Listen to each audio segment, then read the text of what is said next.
નમસ્કાર, હું તમારા જોડે સતીશ વાનકડે. આપ જોઈ રહ્યા છો લોકપંચિત વાર્તા.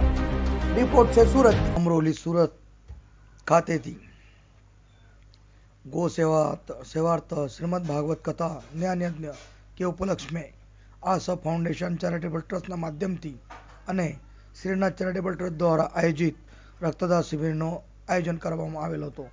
તે સમયે સેવાનું મહાપર્વ તરીકે પણ લોકોએ ખૂબ જ આસ્થા સાથે સેવા કામ તરીકે માનવામાં આવે છે.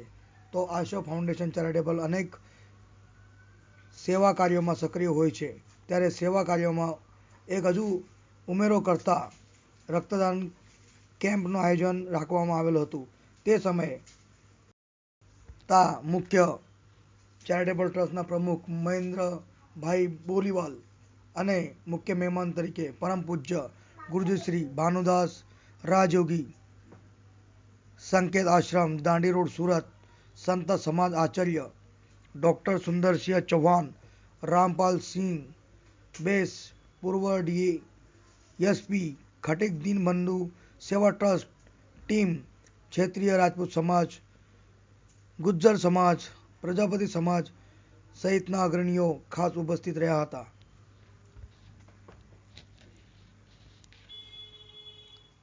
આશા ફાઉન્ડેશન ચેરિટેબલ ટ્રસ્ટના દ્વારા આ રક્તદાનનો કેમ્પનું આયોજન કરવામાં આવ્યું હતું. તે સમયે રક્તદાન દાતાઓએ 144 યુનિટ રક્તદાનનો દાન કર્યો છે અને આ રક્તદાન ખરેખર મહાદાન છે.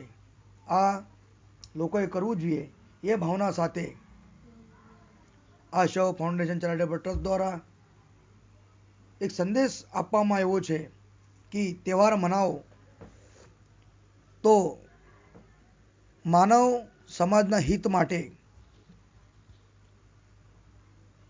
રક્તદાન, અંગદાન એવા અનેક દાન આપણે આપી શકીએ. એ દાન આપવું બહુ જરૂરી છે. આવો એક સંદેશ આશા ફાઉન્ડેશન દ્વારા મળે છે. તો જોતા રહો બીજે કોઈ વિડીયો સાથે, બીજો કોઈ વિડીયો જોતા રહો. લોકપંચિત વાર્તા ડિજિટલ. અમારો વિડીયો લાઈક કરો, શેર કરો, સબસ્ક્રાઈબ કરો. ફરી મળીશું બીજી વિડીયોમાં. ત્યાર સુધી લઈશું વિરામ. જય ભીમ, નમો બુદ્ધાય.